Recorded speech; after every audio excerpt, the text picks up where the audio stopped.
It's lights out and away we go! What's up, everybody, and welcome back to the GT UK F1 podcast. And I am joined by David.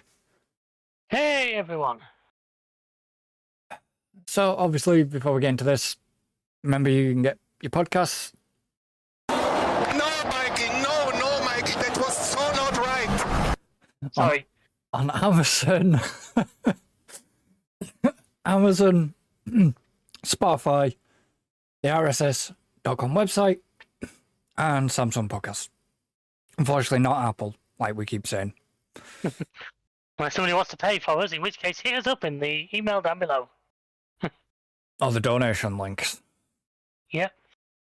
So, return back to a wet, windy, and wild Zandvoort, apparently.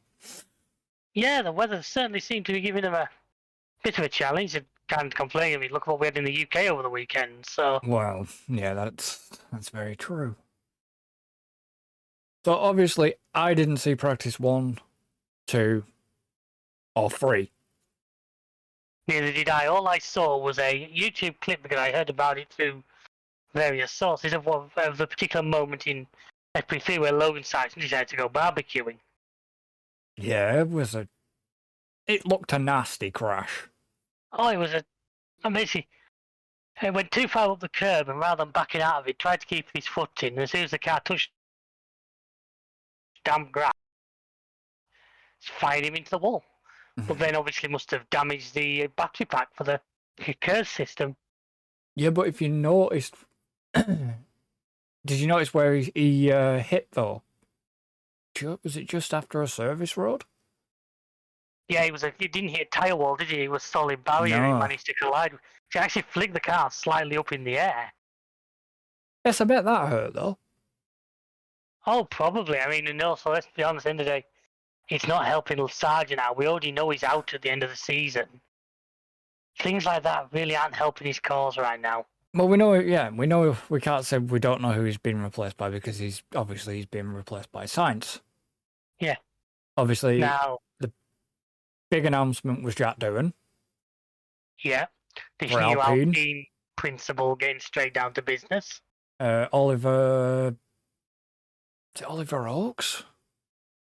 I mean, you know these things better than me. I remember I heard all the talk about it. This will be his first race in charge after Yeah. Bruno Famin Hmm. stepped down. And he's obviously wasted no time in just confirming. And then we've got the Jonathan Wheatley. I Yeah, wonder if we've... but he's not taking over till sort of the end of till next season, is he? No. He's been announced he's going to. Was it Sauber? Yeah. Audi? Is he heading new Sauber Audi? Yeah, he's gonna be the principal. Of course, he's an old name in the sport. He was around in the freaking Braun days. Well, but he's Red Bull's. He was Yeah. Red Bull's rule guy. So He's been around the sport for a long, long time. yeah, but obviously you're gonna have Binotto alongside him, Yeah. and I was surprised to see Binotto, to be honest. His name reappear. Well, Look, Right, I told you after Briatore came back, anything's possible. now, let me, just before we obviously go into qualifying, but let me put this to you. Go on. Are Alpine going to be called Alpine in the future? As far as I'm aware, and is this linked to the fact that there's talk of them running Mercedes engines? Renault are going to be stopped making engines. Yeah. I've heard nothing to the contrary, that they're still going to be Alpine sponsored. Now, obviously, I get what you're saying. It wouldn't make sense if they weren't using Alpine part of Renault Group engine, but I haven't heard anything different. It just seems a bit weird. I mean, okay, if Alpine keep on the sponsorship, then that's fine, but I mean, who are Alpine's chief sponsor? It's BWT, isn't it? Yeah. I can't remember which team Alpine were. They were the old Caterham. Alpine were Renault. Yeah, I know they were, but probably back through Benetton and all that, wouldn't it? Yeah. I'm trying to think where the last point was where there'd be a non-manufacturer, like Sauber. The last time it was a non-manufacturer, it was probably back to like bloody Benetton era. Probably. Jeez, we're going to get the old United Colours of Benetton back on the grid. And the one last thing before we go in. Haas. Yeah, the big, it appears that, Ukraine's the only place having a problem with Russia right now. So, obviously, Ukrali were still off because Ukrali were the sponsor of Haas. And Haas had never paid them.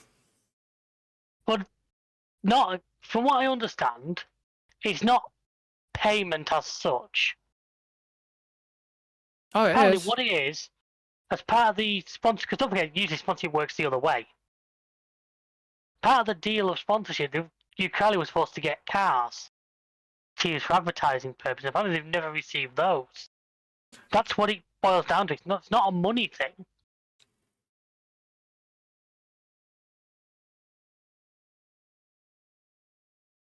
So, well, from what I'd heard, there was an order put through, basically seeking the monetary amount of about 9 million. Yeah, probably the value of like a couple of cars. And what basically happened was, so the judge, the Dutch judge, I'm curious as to why this should come through in Holland, though. That's what's surprising me. it's probably the only place they knew that they could get it quickly done through the courts. You know what I mean? Just it's a thing between a Russian company and an American company. Yeah. For it to be the Dutch courts that are going to do it just strikes me as a little bit odd. Yeah, but it was done because the Dutch system was the quickest one that they could get it through at. Maybe they've been trying to pursue them in other places. Yeah, it's but the possible. courts weren't quick enough. So obviously the Dutch court being quick. So what happened was the Haas's assets were seized. Everything: the cars, trailers, trucks, motorhome, whatever it is, the hospitality units, pit wall stuff. Everything was seized. Could not leave the Netherlands. And still can't leave the Netherlands at the time of recording, even though the latest is the money has been paid to them, but until a stamp is put on a legal document to say that it can be moved, Haas's stuff is probably still stuck at Zandvoort right now. Because with it obviously being, I think there's a possibility of a holiday or whatever over there as well, that they'll have to wait till tomorrow to move it. I mean, it's not far probably from them to go. It's not that far probably for them to go from Netherlands to Monza. But if they don't move by tomorrow, And they're still to get to. it's going to be cutting far. It's going to be, well, what is it? Netherlands to. Let me do a quick fact check here. Well, it's not fact check. It is a direction. So,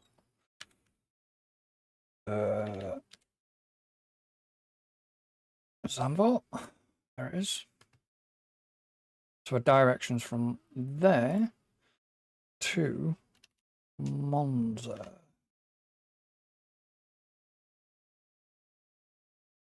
There it is, the circuit. It is a 12-hour road trip.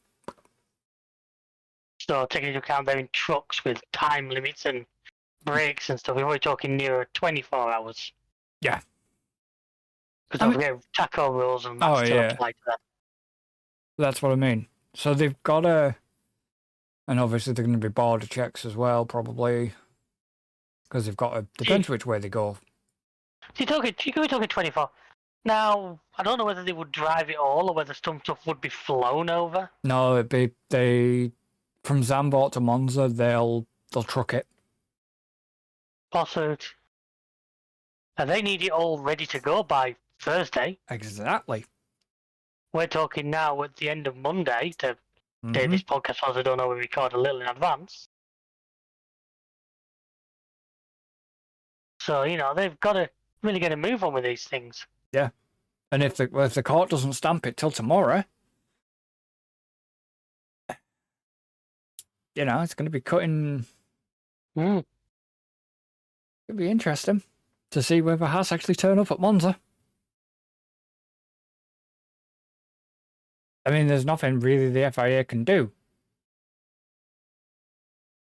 It's out of the FIA's hands because that is it's an agreement between the team and a sponsor.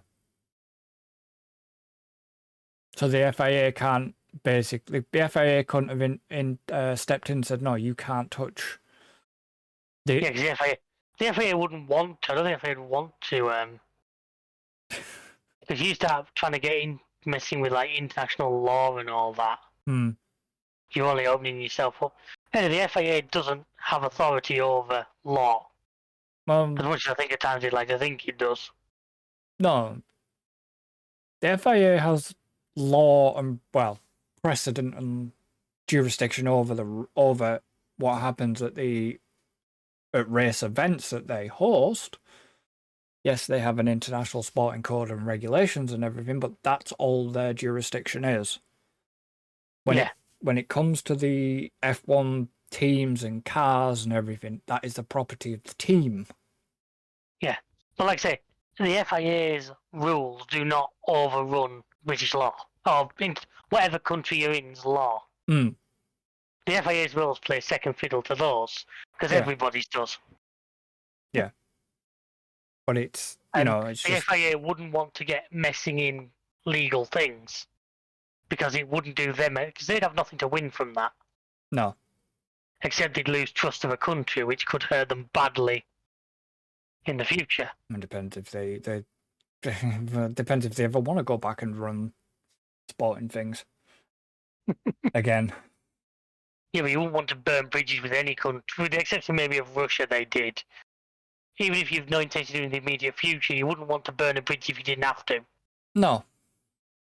You know what I mean? But anyway, yeah. So as it stands, they've not been released yet, which is That's as it stands.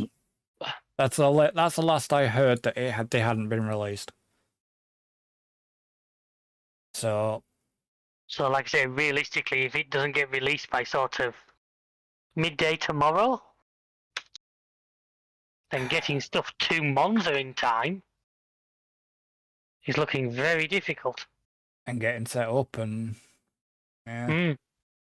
Well, Thursday they don't really do track running, so Yeah, but I think everything gets set up on a Thursday.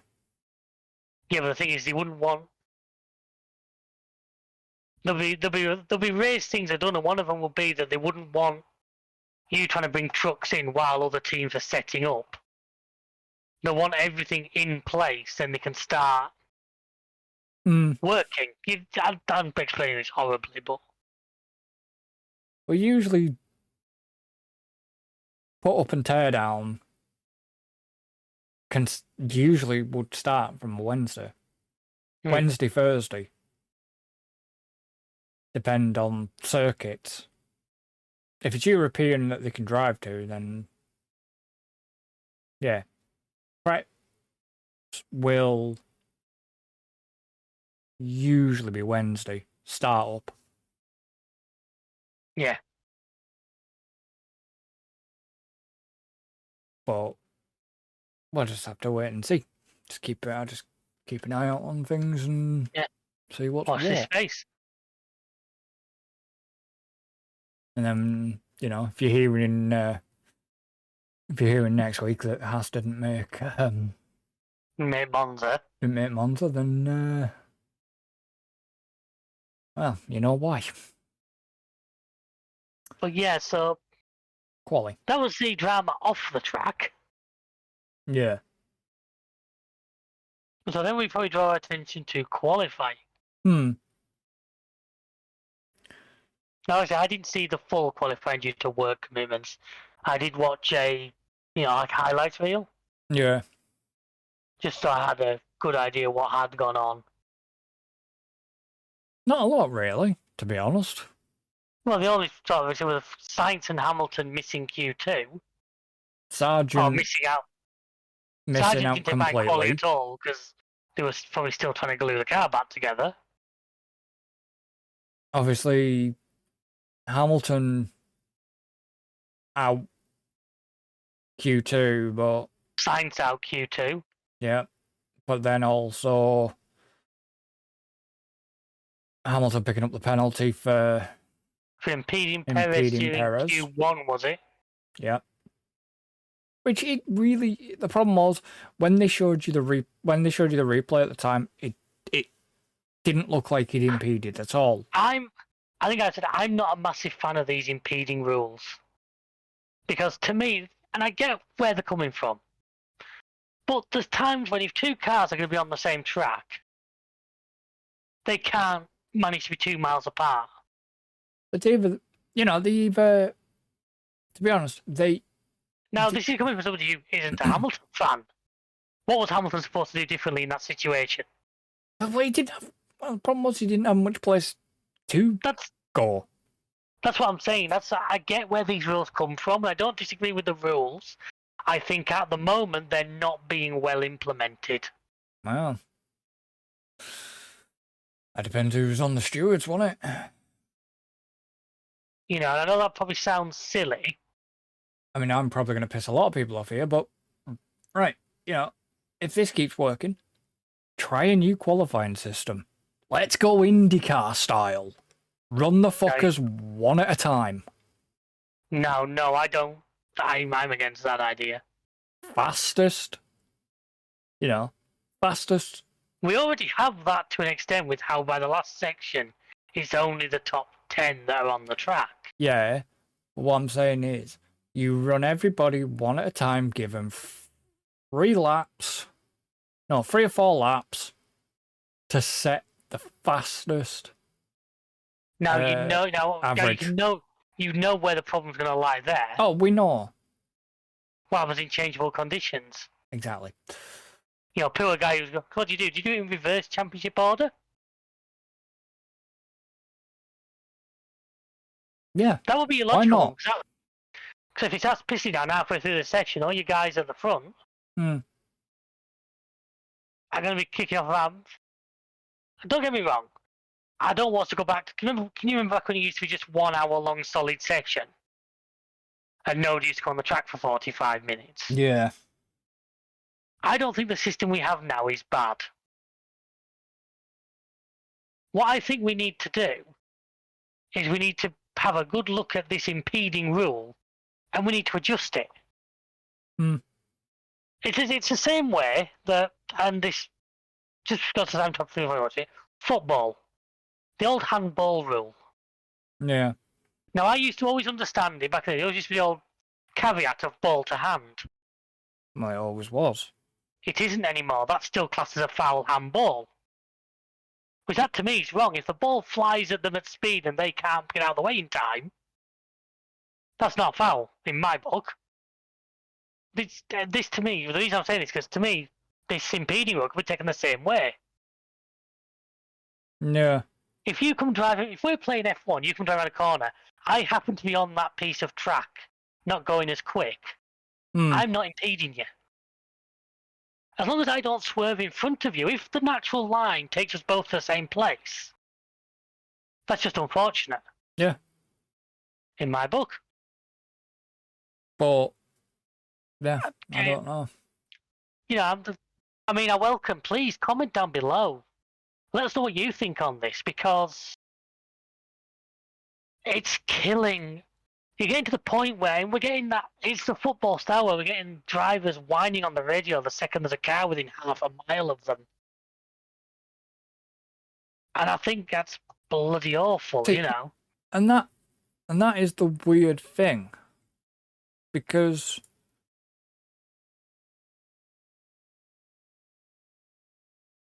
according to this, right? Weirdest thing, this was what Williams had put up themselves. Williams? Yeah, this was what Williams Racing put up about impeding, the impeding rule. Race control will penalise drivers for impeding their rivals if they ignore 3 subsequent blue flags during the race, right? Nothing about qualifying. Yeah, but that's correct. But there isn't, number one, there isn't blue flags in qualifying. No. So that doesn't count anyway. But, yeah, what they're doing at the moment in qualifying is penalising the car the second the other car gets behind them. Yeah. I mean, if they don't want cars getting close together, as you say, go to the one at a time qualifying. But I honestly don't think that's the right call at all.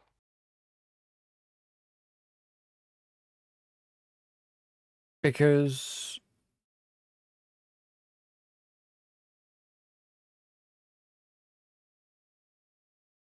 yeah, because according to this, obviously this is Formula One themselves. So Lewis Hamilton had, I'll quote it as is, has been given a free place grid penalty for the Dutch Grand Prix after stewards deemed that he had unnecessarily impeded the Red Bull of Sergio Perez during Q1.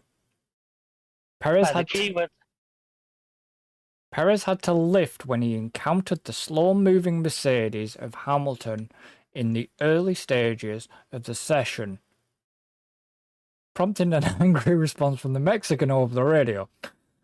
He later suggested that the incident had compromised his session due to having to use an extra set of tyres afterwards. What were you going to say? Right, so I've literally got, and I apologise, I've muted the other there because my recording failed. I mean, I'm watching literally the clip now on the F1. I don't get how. The only thing Lewis could have done differently would have been to jam on the brakes mid-corner. Hamilton's going around the outside of the bend, lower pace, because I was not on a flying lap. Yeah, it's on cooldown. I just can't. I didn't have to cool down or warm up. But I honestly cannot see what the FIA think he could have done differently. Then I'd love to hear that side of things, because that to me would be the. Now I know we have a driver steward. I don't know who the driver steward was this weekend. Not sure. But I'd love to hear what their thoughts were on how he could have avoided that penalty. Yeah. Like I say, it's rare you're going to hear me sticking up for Hamilton, but yeah, I honestly think at this point that one was a bit unfair.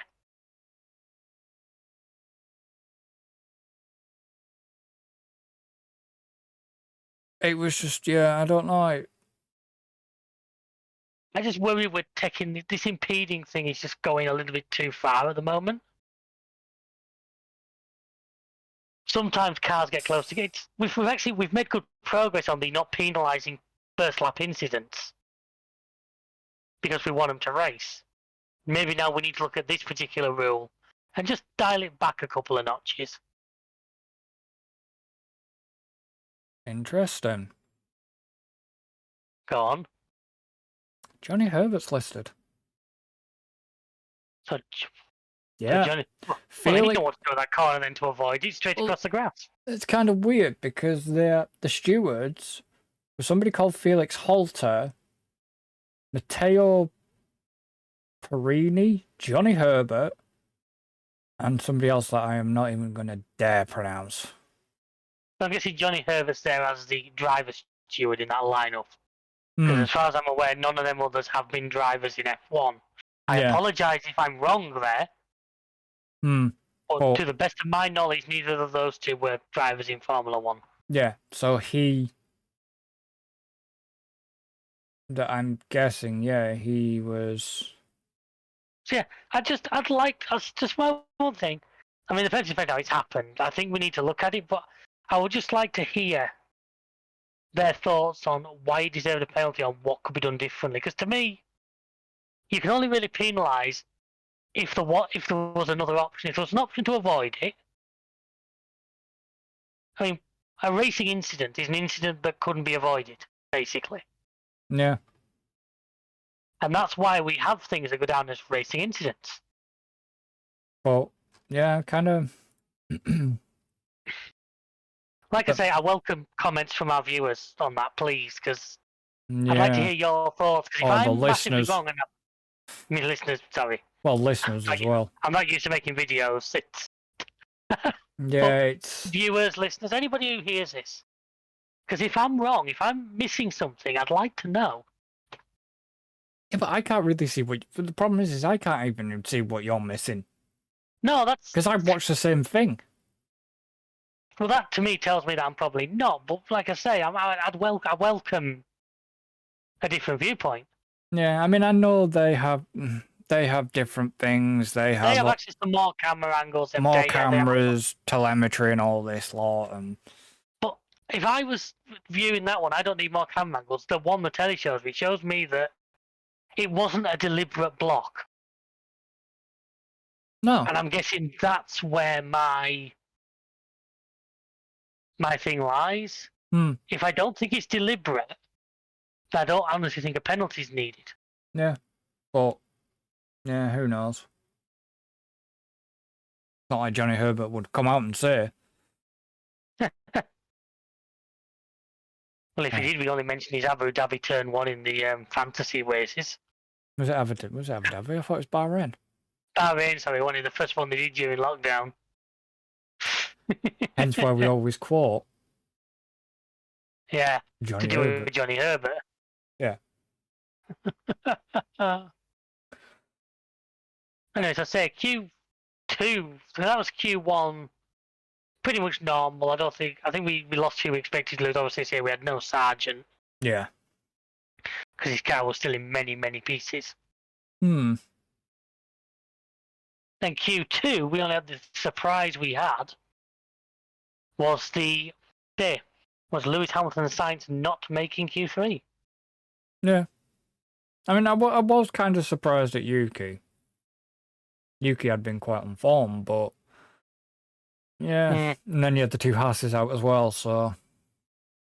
Yeah. I mean, you look at the top 10, I mean, okay, Albon got disqualified, which is something we'll mention at the end, probably. Yeah, But it's like, which is kind of a shame because that the Albon and that Williams, yet again, through like yeah, fine. Q1, Q2, and Q3, he was just out driving it. You know what? It's going to be really interesting next year to see what Oh, Sainz and Albon together in that, because Albon's proving that car's not as incapable as we'd first think. No. Now, Sargent can't get the most out of it. No two ways about it. No. Apologies to any Sargent fans out there, but if we haven't already pissed you off totally, I'm quite surprised. But you get Sainz in, who at the moment is the best Ferrari driver. I'm guessing you saw Conor Moore's video, did you, the other day? No, I didn't. I haven't seen it yet. Oh, I mean, I'll send you a link. You want to watch Sainz? It's absolute genius again. Is it a Ferrari one? It's all the teams, trust me. Oh, It's like, right, I'll have it. it's Sainz. He goes, I am joining Williams. I'd like to know, it doesn't feel good to be joining a team with no chance of winning, does it, Charles? So well done. But yeah, to see that, because that car's a top 10 contender. Hmm. And to have two drivers capable of doing that, Yeah. could actually be a threat to quite a few of the midfield teams. Yeah. It's just weird, you know. Albon just gets a hell of a lot out of that car. Okay, Albon's not had stellar racing this season, but he proves time and time It's- again that he can do it with that car.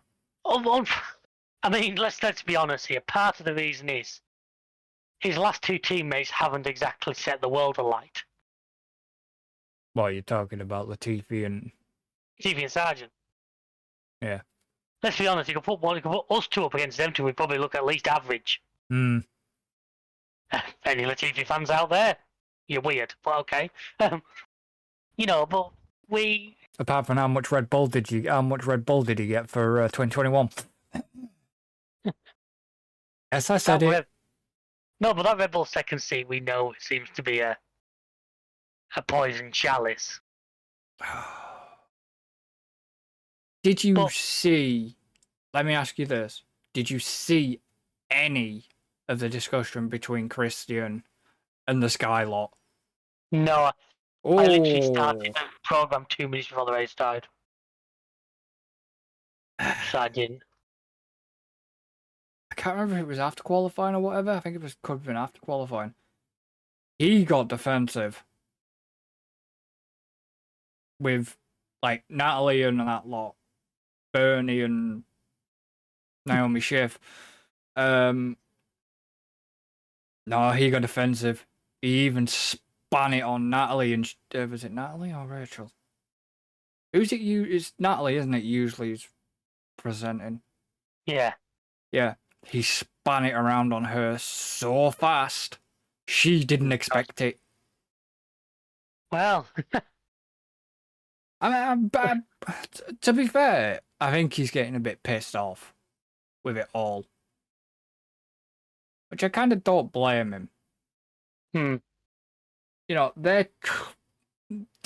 Christ, they need to hang on. oh yeah. To be honest, I don't want to say it. It's not going to hurt me to say it. McLaren could take the constructors and the title this year. Oh no, I was going to come to that towards the end of the podcast, but yeah, the current momentum aside, this is Lando's championship right now, Yeah. in my opinion. Mm-hmm. Now I understand I'm talking commentators curse in very early days here. Oh no, I'm. Oh no, the problem is that car's solid at this point. Yeah. That's saying it even, and the trouble is, with Piastri actually performing relatively well as well. Yeah, it's. It could be Red Bull's downfall. I'll tell you that. And says he who's sitting here in a Red Bull. Top. This is true. There's no two ways about it. No. I actually thought Max would come back from the summer break with one goal, and that was winning the Dutch Grand Prix, winning his home Grand Prix. But it's weird, isn't it? 'Cause he's home Grand Prix, but he's also classed as partly Belgium. He's also... Well, he was born in Belgium, Yeah. but he grew up in the Netherlands. Well, it's like Albon. Albon's Thai, but he's also British. But, it's... If things keep going the way they're going, Red Bull are in trouble. Red Bull are already in trouble. I've heard people say, Red Bull will probably bounce back at Monza, but... Yeah, but we all thought they were going to bounce back here. I expected them to bounce back here. Considering how dominant the car is, Something's not right. Something's not right somewhere. Maybe people are right. Maybe it's something to do with this change to these brake rules and all that. The problem was, even in qualifying, Max didn't have a handle on the car. I think he spun it in one of the practice sessions, I think. Yeah. And he hit that, don't know what the corner name. That bad curb before you go the quick. You got DRS zone. Yeah. You got the right-hander that goes into that sweeping left. Yeah, I know what you mean. Yeah, but he hit that curb and it span him. I don't think the car's. ever since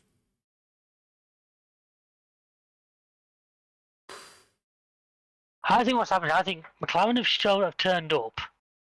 Red Bull have pushed an update through that hasn't quite worked.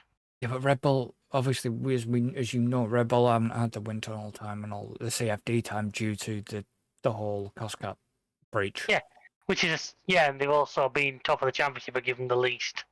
Yeah, and it's Time on those it's videos. hurting them, and you can Oh, yeah. clearly see it's hurting them. Yeah, but that's the whole point of what them rules were supposed to do. Yeah. At the end of the day, that's what these rules were for. And I mean, yeah, I was trying to push back to qualifying. Russell, Oh. yeah, Russell had a pretty good performance, so I don't get why Hamilton couldn't. Yeah, good word by Alonso to be up there in 7th. Okay, second off the lead, but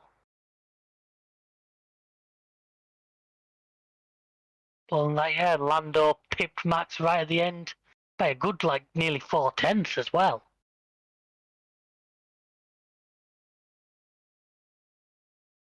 Oh yeah, Sergio probably closer to the form they need him at. Still not, ideally they need him to be first if Max isn't. But, back up in 5th is better than bombing out of Q1 like he has been lately. yeah.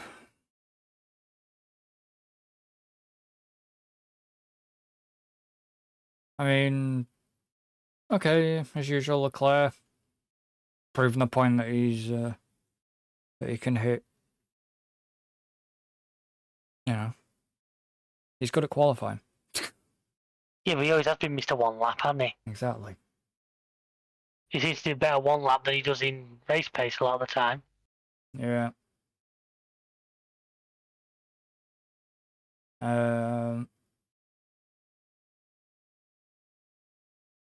Aston Martin were, bit middle ground. Alpine. Alpine, now let's be honest, Alpine from where they were earlier on in the season to make the top 10 solid. Yeah. Apart from Ocon. Gasly is performing well right now. Yeah. I don't want to say Ocon's give up, but He knows he's gone at the end of the season, doesn't he? So yeah, going to a team that right now doesn't have cars. doesn't. Yeah, exactly. Danny Rick. Yeah.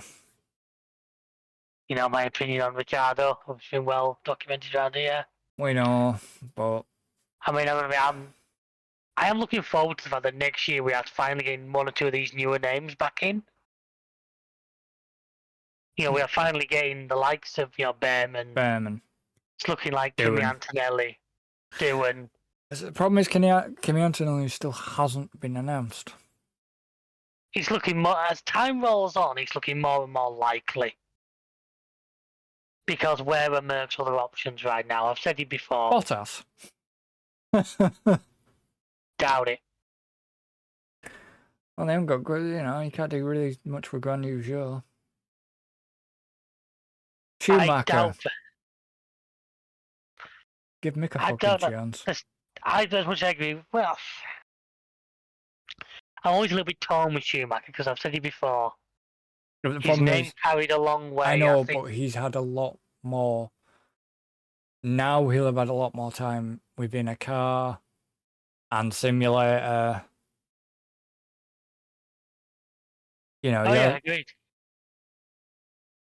And then, he wasn't just stuck with some frigging Russian that's just was out to prove a point. Because that's all he was. That's all Spin was he was just out to prove a point. And to be honest, the whole rookie thing, nah. That was the worst thing that Haas ever could have done. I mean, I've said it for years. My ideal lineup is one rookie and one old hand. Well, yeah, but I mean, If I was running a team, that would be exactly how I'd set it up. Yeah. I'd have somebody like Bottas or well, that's why a new guy alongside him. Well, that's why Bottas, older hand, shall we say, with Guan Yu Zhou, the car's just not performing, which is such a fucking shame. Now, see what happens, because don't forget there's the big change without Audi sort of taking control next year, and if they're not officially an Audi car. I know, but it's not going to be there. It's not going to be Bottas or Guan Yu Zhou in the seats. It's going to be Hulk is one of them, isn't it? Hulk and unknown at this point. I think. Yeah, it's unknown. Because you've got Ocon going into Haas alongside Oliver Behrman. So there's still a chance he could. I think Bottas has announced he's stepping away, aren't you, thinking about it? I don't know. I haven't heard anything. I'm sure I'd heard somewhere there's a chance it could be Guan Yu. If it is, it is. Fair play to him. From what I understand as well, he brings a lot of like sponsors, Chinese money. Sponsorship with him. Yeah.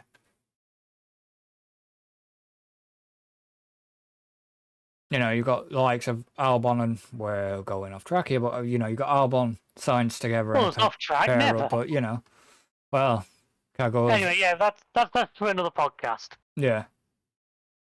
Anyway, so Q3, that's qualifying. So we move on to the race, and I think you'd be glad it was going off topic because I'll be honest with you, there was fuck all to talk about during the race. Well, yeah, it really wasn't. I mean, apart, you know, you had obviously Hamilton started 3 places back, so 14th. Was it Hulkenberg or was it K-Mag? K-Mag went for the pit lane, didn't he? Had to do the pit lane because they had changed his car under Pat Ferme. Albon had to start from the back because he disqualified because he found his floor was 3 millimeters too big. Apparently. Yeah. 3 millimeters too big for like technical specs. So they said all they had to do was go and grind some off it. Yeah, they'd shave it. And it's like such an annoying, but that's where the rules lie. And you break the rules, you pay the price. I don't argue with that. Yeah, but the thing is how do you make something 3 millimeters? Because chances are parts like that are probably made a little bit big and then shaved down once they're fitted to the car. But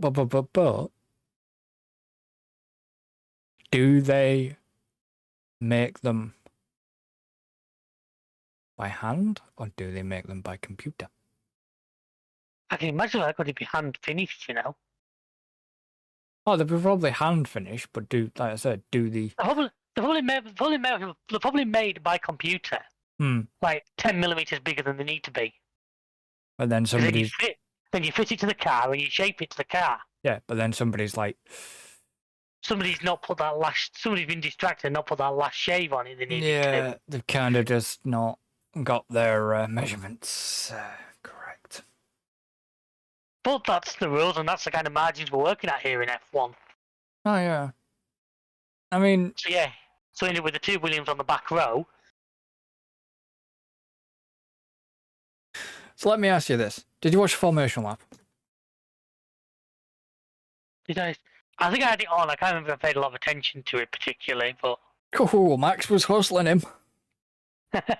I say literally the way things like I landed at the house where I was watching the race at like 54. Yeah, well, Max... the race kicked off at 2, so I was like... Max got even on the formation lap, Max got the better start. You could see it. Max was keen to prove a point, wasn't he? Yeah, but it didn't work. Well, he did. He got the lead off the line. Oh, he got the lead off the line, all right, but it couldn't keep it. Yeah, but he did. If you say it didn't work, he did. He did what he intended to. He got past Lando. Okay, he didn't hold the lead for the entire race, but was it 18 laps or something like that? Something like that. So it was a good chunk of time. It wasn't like Lando by the end of the first lap.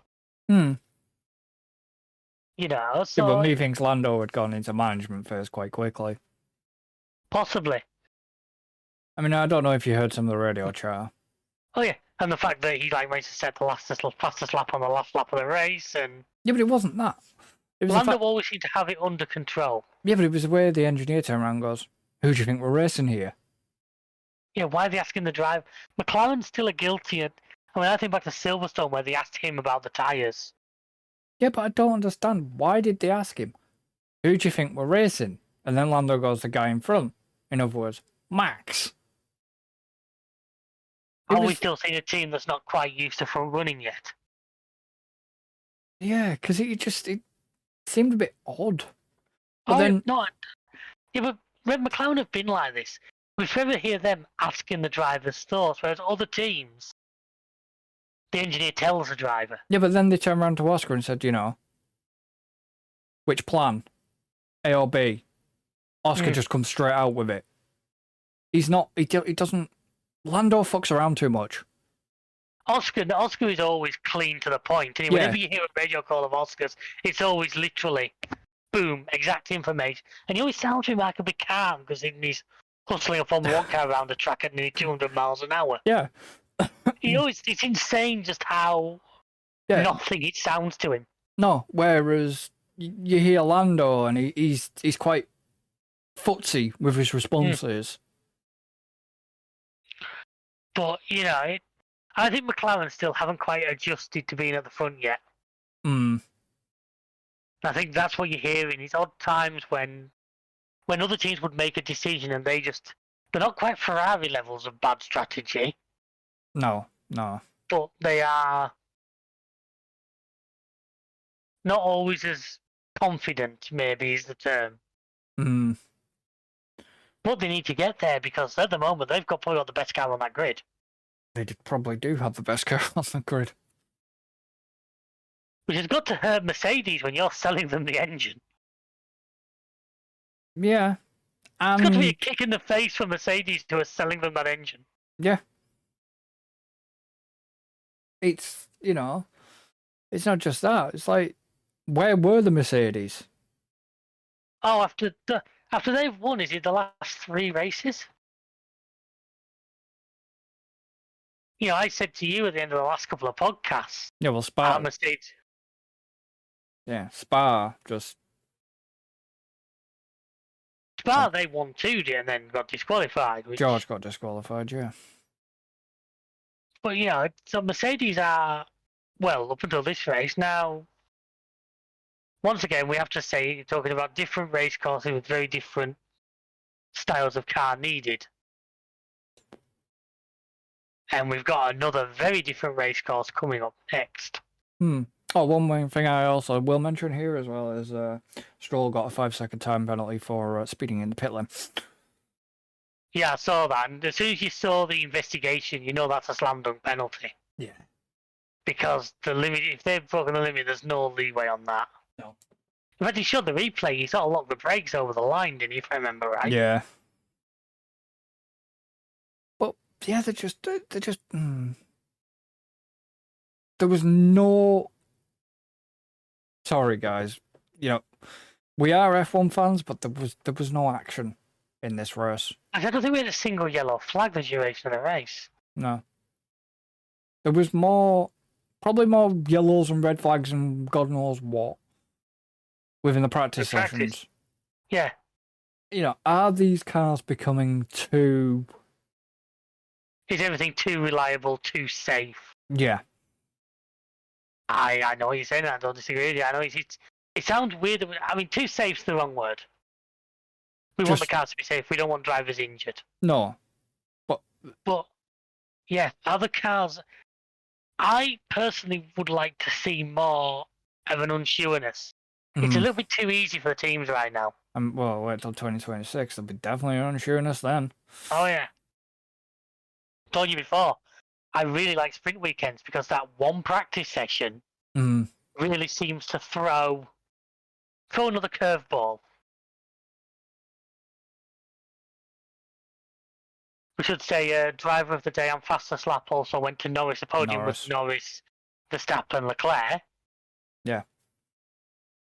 So finally Max's lead actually starts to drop because he's had a bit of fortunateness that he's not finished well, but due to other people, he's actually not been hurt too badly.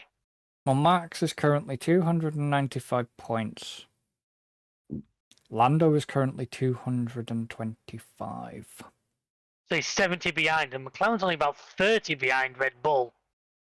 In the constructors, aren't they, if memory serves? Let me just get that one for you. So Red Bull are on 434. McLaren, Mercedes are 404. So 30 points, yeah. So you think that's one good weekend and McLaren in front? From both of them, yeah. If it's a 1-2 for McLaren and not a brilliant finish for Red Bull, they're ahead. McLaren are ahead. That's how close we're talking. I know it sounds Yeah. ridiculous to say that. Like I said, remember the start of this season when we were worried that Red Bull were going to run away with everything? Yep.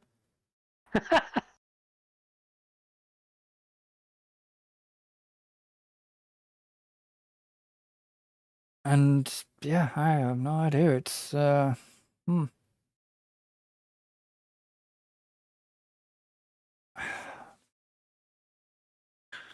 yeah, have you got any other thoughts on the race other than, like I say, it wasn't exactly a thriller, which is rare. Zandvoort normally likes to throw us a... Oh, usually. Thought Monza's a little bit more entertaining. Well, Monza's got the Temple of Speed on it, so that's always going to hopefully shake things up a little bit. But, We hope. and you've got the massive Tifosi presence. But yeah, no. Ironically, I watched Ferrari last night. There wasn't a lot on, so I ended up going through Sky Movies and sticking Ferrari on. But it was, it's just...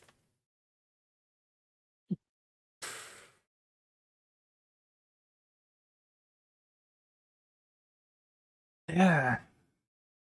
No, it wasn't the best. Which is weird because I remember us having this problem back when Mercedes winning everything. Oh, it's not that interesting and da-da-da. Now we seem to be there again, but with multiple winning teams.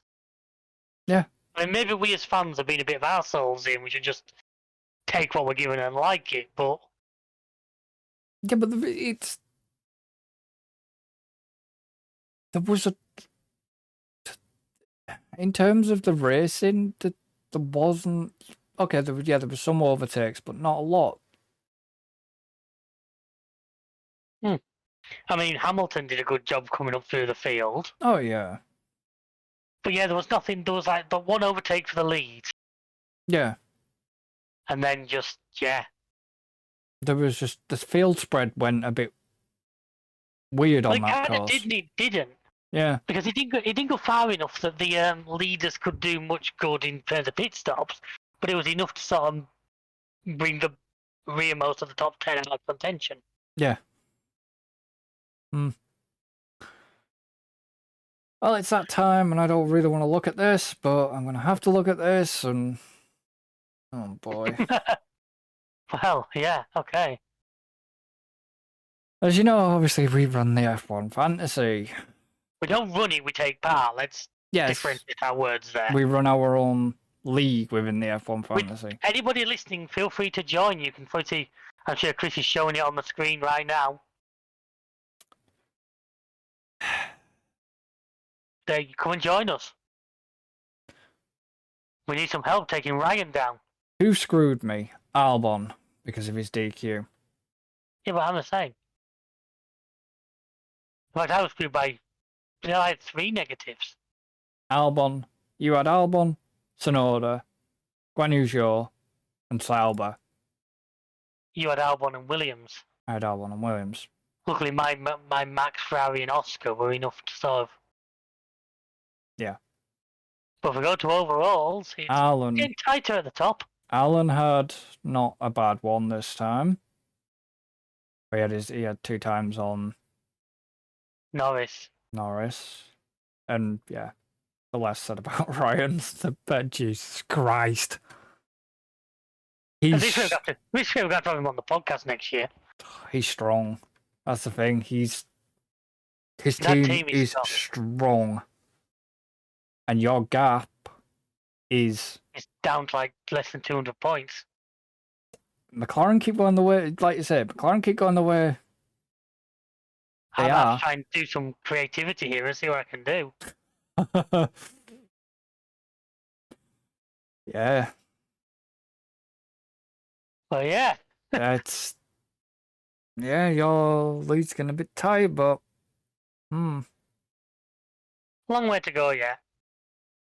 So Nine. 9 races. 9 left. Yep. That's all that's left of this. Seems like it's gone by quite fast. But then we No. do. Hey, we're in September next week. This whole year's gone by freaking fast. Yeah, but we do have that other. We've got Monza this week. There's all the A month gap, don't we, later on? 2 week Monza this week. Then a week gap. Baku and Singapore. And then we have 1, 2, 3.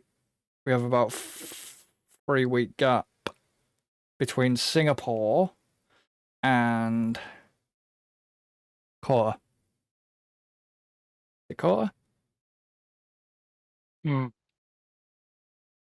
Yeah, Qatar.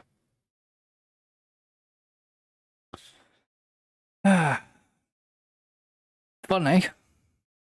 But yeah. Anything you want to add? Not really. Like I said, I welcome. We're getting good listener numbers at the moment, which we're always happy. And we'd like just to hear back from a few of you guys. Just leave us a comment, leave us a review wherever you're watching this, and just let us know what you think, what we're doing right, what we could be doing better. And what's the comments? Will be stop going off fucking tangent. Look, anybody who's listening to us who doesn't like the tangent is obviously a glutton for punishment. It's not like it's a new thing we've just started. Because to be honest, you will be glad we've kind of gone off tangent a couple of times tonight during this one because Yeah, it's padded things out a little bit. yeah, there's not been much to really talk about, and there really wasn't. So yeah, I'm gonna end this one here. So obviously, thank you to everybody for listening and wherever you've been watching. Obviously, don't forget to like and subscribe to the YouTube channel. Links are in the description. Thank you to David for joining. Thank you. And we shall see you the next one. So until then, I want his helmet. Later, guys. Goodbye for now.